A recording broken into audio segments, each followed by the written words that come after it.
Welcome back to FIFA Jack Gaming, where today we're diving into the Magic world by opening up more Jumpstart. This is something that's made for all the players in mind, right from the most experienced player right to the novice. It's a 20 card booster pack. We take 2 of those, mix them together, and be able to play. It includes the lands and everything, so we have no math. Don't have to figure out your land base or anything. You just have to figure out just how to have fun. Well, with that said, let's see what we open up. Looks like we got some Above the Clouds action, which is mono blue.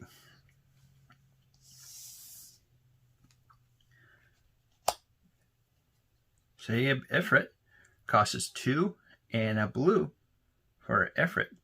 Flying at the beginning of your upkeep, it deals 1 damage to you. Has a 3/4 body.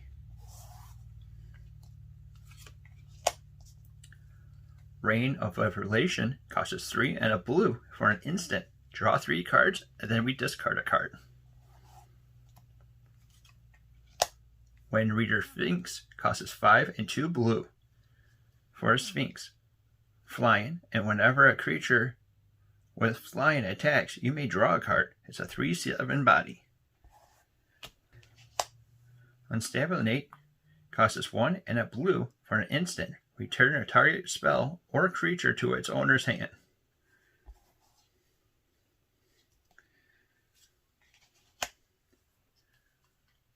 Warden of Eos Isle costs us 2 and a blue for a bird wizard. Flying creatures with flying cost 1 less to cast. Has a 2/2 body. Tide Skimmer costs us 1 blue and 3 for a drake who has flying. Whenever you attack with 2 or more creatures with flying, draw a card. Keen Glide Master costs us 1 blue and 1 for a human soldier. Costs us 2 and a blue to activate the ability of target creature gains flying until end of turn. Has a 2/1 body. Capture Fear costs us 3 and a blue for an enchantment. And it goes on a creature, and when it enters the battlefield, tap Enchanted Creature. Enchanted Creature doesn't untap during its controller's untap step. Roman Ghostlight costs us 3 and 2 blue for a spirit. Flying. When it enters the battlefield, return up to 1 target creature to its owner's hand. Frostbreath costs us 2 and 1 for an instant. Tap up to 2 target creatures. Those creatures don't untap during the controller's next untap step. Wall of the Ruins costs us 1 blue for a wall. Has Defender. That means it can't attack. When Wall of the Ruins enters the battlefield, scribe 1. That means we get to look at the top card. If we want it, we can keep it on top. If we don't want it, we can put it at the bottom. It's a 0/4 body. Thriving Isle enters the battlefield tapped. And as it comes into play, we get to choose a color other than blue. Has the ability to tap for blue or that chosen color that we end up choosing. Lofty Denial costs us 1 and a blue for an instant. Counter target spell unless its controller pays 1. If you control a creature with flying, counter that spell unless its controller pays 4 instead. And then we have the islands.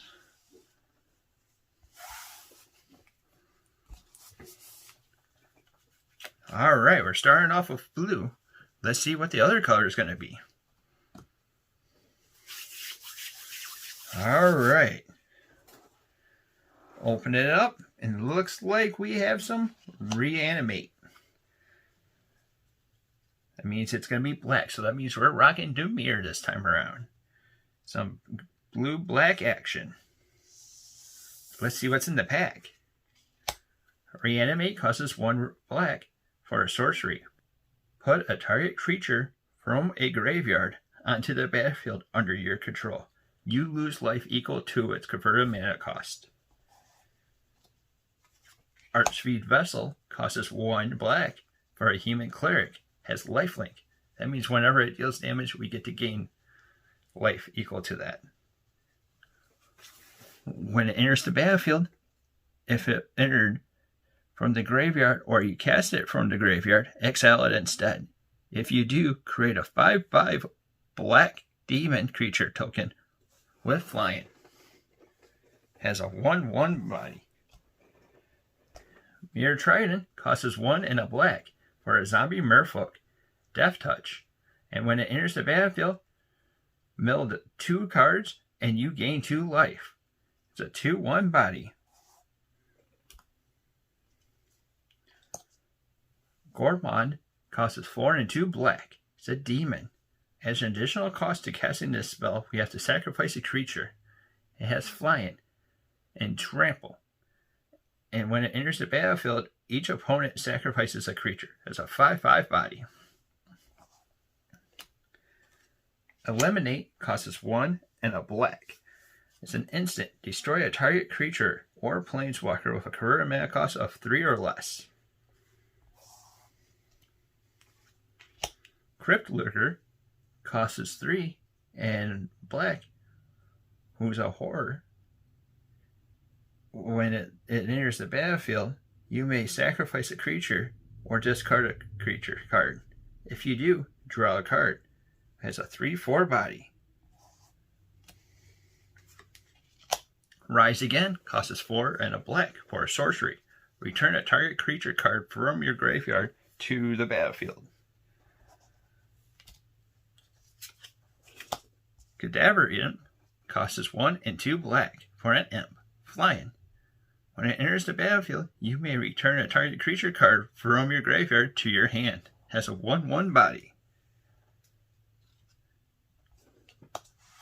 Crow of Dark Tidings costs 2 and a black for a zombie bird, flying. When it enters the battlefield or dies, mill 2 cards. Has a 2/1 body.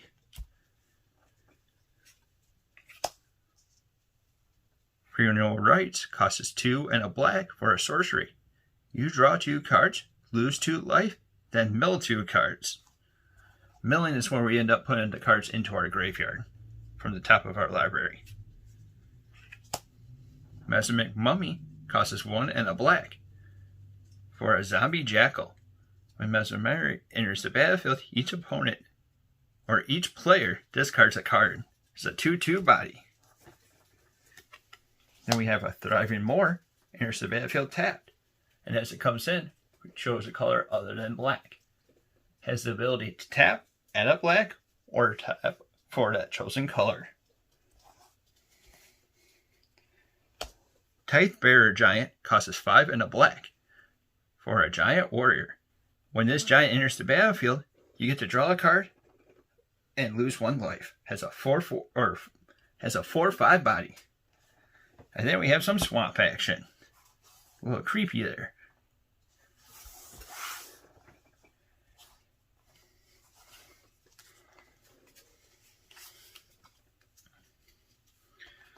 All right.